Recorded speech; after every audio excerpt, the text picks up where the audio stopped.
Olá, seja bem-vindo ao canal Leitura da Bíblia 365. Hoje vamos continuar a leitura no dia 2 de julho, que é o dia 183 dos 365. Lá em 2 Reis, capítulo 20, versículo 1 até o capítulo 22, versículo 2. Por esse tempo, Ezequias ficou doente e estava para morrer. O profeta Isaías, filho de Amós, foi visitá-lo e transmitiu a seguinte mensagem: Assim diz o Senhor, ponha suas coisas em ordem, pois você vai morrer. Não se recuperará dessa doença. Quando Ezequias ouviu isso, virou o rosto para a parede e orou ao Senhor. Ó Senhor, lembra-te de como sempre te servir com fidelidade e devoção. E de como sempre fiz o que é certo aos seus olhos. Depois o rei chorou amargamente. Então, antes que Isaías deixasse o pátio intermediário, recebeu esta mensagem do Senhor: Volte a Ezequias, líder de meu povo, e diga-lhe assim: Assim diz o Senhor, o Deus de seu antepassado Davi. Ouvi sua oração e vi suas lágrimas. Vou curá-lo. Daqui a 3 dias você sairá da cama e irá ao templo do Senhor. Acrescentarei 15 anos à sua vida e livrarei você e esta cidade do rei da Síria. Defenderei esta cidade por causa de minha honra e por causa de meu servo Davi. Então Isaías disse: Preparem uma pasta de figos. Os servos de Ezequias fizeram a pasta e espalharam sobre a ferida. E Ezequias se recuperou. Ezequias tinha perguntado a Isaías: Que sinal o Senhor dará como prova de que ele vai me curar e de que irei ao templo do Senhor daqui a 3 dias? Isaías respondeu: Este é o sinal do Senhor de que cumprirá o que prometeu. Você prefere que a sombra do relógio de sol avance 10 graus ou recue 10 graus? É natural que a sombra avance, disse Ezequias. Isso seria fácil, faça-a voltar 10 graus. O profeta Isaías orou ao Senhor e ele fez a sombra recuar 10 graus no relógio do sol de Acaz.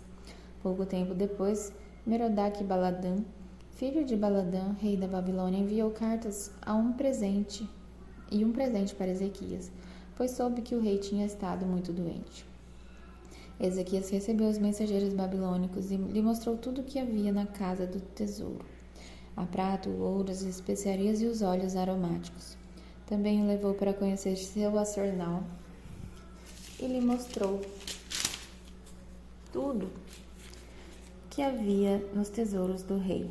Não houve nada em seu palácio, nem em seu reino que Ezequias não lhe mostrasse. Então o profeta Isaías foi ver o rei Ezequias e lhe perguntou: O que esses homens queriam? De onde vieram? Ezequias respondeu: Vieram da Babilônia, uma cidade distante. O que viram em seu palácio? Perguntou Isaías. Viram tudo, Ezequias respondeu. Eu lhes mostrei tudo o que possuo, todos os meus tesouros. Então Isaías disse a Ezequias: Ouça essa mensagem do Senhor. Está chegando o dia em que tudo em seu palácio, todos os tesouros que seus antepassados acumularam até agora, será levado para a Babilônia. Não ficará coisa alguma, diz o Senhor. Até mesmo alguns de seus descendentes serão levados para o exílio. Eles se tornarão eunucos e servirão no palácio do rei da Babilônia.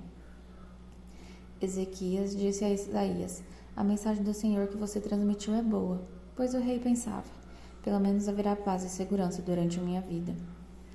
Os demais acontecimentos do reinado de Ezequias, incluindo a extensão de seu poder e como construiu uma represa e cavou um túnel para abastecer a cidade com água, estão registrados no livro da história dos reis de Judá. Ezequias morreu e se reuniu aos seus antepassados, e seu filho Manassés foi seu sucessor. Manassés tinha 12 anos quando começou a reinar e reinou em Jerusalém por 55 anos. Sua mãe se chamava Efzibá. Manassés fez o que era mal aos olhos do Senhor e seguiu as práticas detestáveis das nações que o Senhor havia expulsado de diante dos israelitas. Reconstruiu os santuários idólatras que seu pai Ezequias havia destruído. Construiu altares para Baal e ergueu postes de Aserá, como Acabe, rei de Israel, havia feito. Também se curvou diante de todos os astros dos céus e lhe prestou culto. Construiu altares idólatras no templo do Senhor, sobre o qual o Senhor tinha dito: Meu nome permanecerá em Jerusalém para sempre. Nos 2 pátios do templo do Senhor construiu altares para os astros do céu. Manassés também sacrificou seu filho no fogo, praticou feitiçaria e adivinhação, e consultou médias e praticantes do ocultismo. Fez muitas coisas perversas aos olhos do Senhor e com isso provocou sua ira.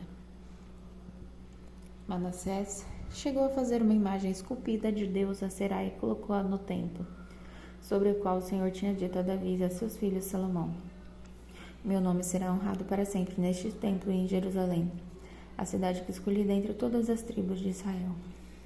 Se os israelitas tiverem o cuidado de obedecer aos meus mandamentos, todas as leis que meu servo Moisés lhes deu, não os expulsarei desta terra que dei a seus antepassados. Mas o povo se recusou a ouvir e Manassés os levou a fazer coisas piores do que as nações que o Senhor tinha destruído quando os israelitas entraram na terra. Então o Senhor disse por meio de seus servos os profetas: Manassés, rei de Judá, fez muitas coisas detestáveis.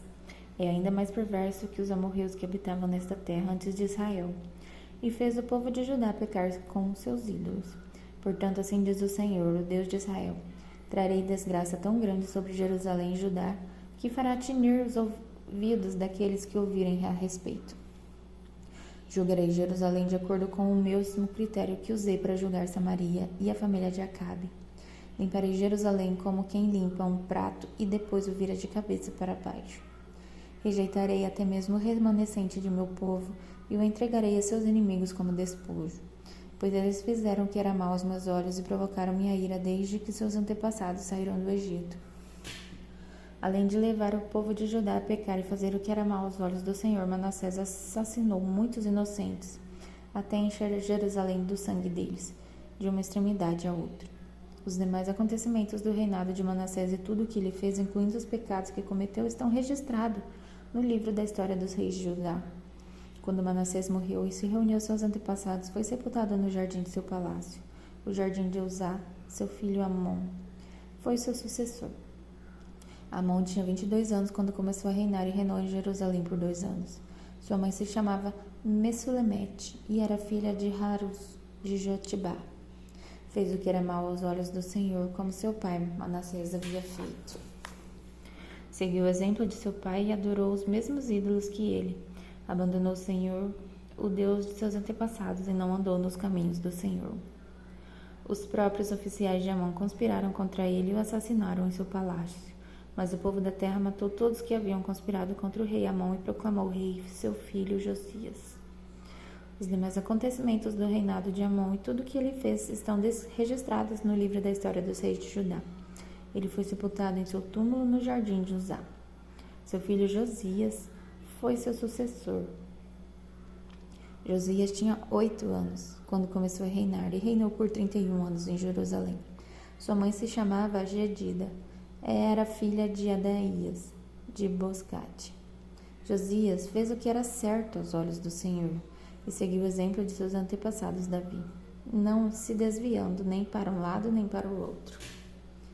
Agora em Atos, capítulo 21, versículo 18 a 36. No dia seguinte, Paulo foi conosco ao encontro com Tiago, e todos os presbíteros da igreja de Jerusalém estavam presentes. Depois que Paulo os cumprimentou, relatou em detalhes o que Deus havia realizado entre os gentios por meio de seu ministério. Quando ouviram isso, louvaram a Deus e disseram: Você sabe, irmão, quantos milhares de judeus também creram, e todos eles seguem à risca a lei de Moisés. Mas eles foram informados de que você ensina todos os judeus que vivem entre os gentios a abandonarem a lei de Moisés.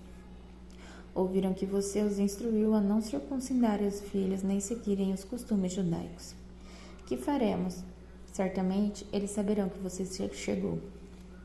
Queremos que você faça o seguinte: temos aqui 4 homens que cumpriram um voto. Vá com eles ao templo e participe da cerimônia de purificação. Pague as despesas para realizar um ritual de raspar a cabeça. Então todos saberão que os rumores são falsos e que você mesmo cumpre as leis judaicas. Quanto aos convertidos gentios, devem fazer aquilo que pedimos por carta: abster-se de comer alimentos oferecidos a ídolos, de consumir o sangue ou a carne de animais estrangulados e de praticar a imoralidade sexual. No dia seguinte, Paulo se purificou junto com aqueles homens e entrou no templo. Declarou quando terminariam os dias da purificação e quando seria oferecido o sacrifício em favor deles. Estando 7 dias quase no fim, alguns judeus da província da Ásia viram Paulo no templo e incitaram a multidão contra ele. Agarraram-no, gritando: Homens de Israel, ajudem-nos, este é o homem que fala contra nosso povo em toda parte e ensina todos a desobedecerem às leis judaicas. Fala contra o templo e até profana este santo lugar, trazendo gentios para dentro dele. Antes tinham visto Paulo na cidade com Trófimo, um gentil de Éfeso, e concluíram que Paulo o havia levado para dentro do templo. Toda a cidade se agitou com essas acusações e houve grande tumulto. A multidão agarrou Paulo e o arrastou para fora do templo, e imediatamente foram fechadas as portas. Quando procuravam matar Paulo, chegou ao comandante do regimento romano a notícia de que todas Jerusalém estavam em rebuliço. No mesmo instante, ele chamou seus soldados e oficiais e correu para o meio da multidão. Quando viram o comandante e os soldados se aproximarem, pararam de espancar Paulo.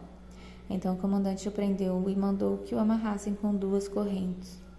Em seguida perguntou à multidão quem era ele e o que ele havia feito. Uns gritavam uma coisa, outros gritavam outra, não conseguindo descobrir a verdade no meio de todo o tumulto. Ordenou que Paulo fosse levado à fortaleza. Quando Paulo chegou às escadas, o povo se tornou tão violento que os soldados tiveram de levantá-lo nos ombros para protegê-lo. E a multidão foi atrás gritando: matem-no, matem-no. Agora em Salmos, capítulo 150, versículo de 1 a 6. Louvado seja o Senhor. Louvem o Senhor em seu santuário. Louvem-no em seu majestoso céu. Louvem-no por seus feitos poderosos. Louvem sua grandeza sem igual. Louvem-no como o toque da trombeta. Louvem-no como a lira e a harpa. Louvem-no com os tamborins e danças. Louvem-no com instrumentos de cordas e flautas. Louvem-no com o som dos símbolos. Louvem-no com símbolos ressonantes. Tudo que respira, louve o Senhor. Louvado seja o Senhor. E agora em Provérbios, capítulo 18, versículo de 9 a 10. Quem é relaxado em seu trabalho causa tanto estrago quanto aquele que destrói. O nome do Senhor é fortaleza segura, o justo corre para ele e fica protegido. Até amanhã, no dia 184.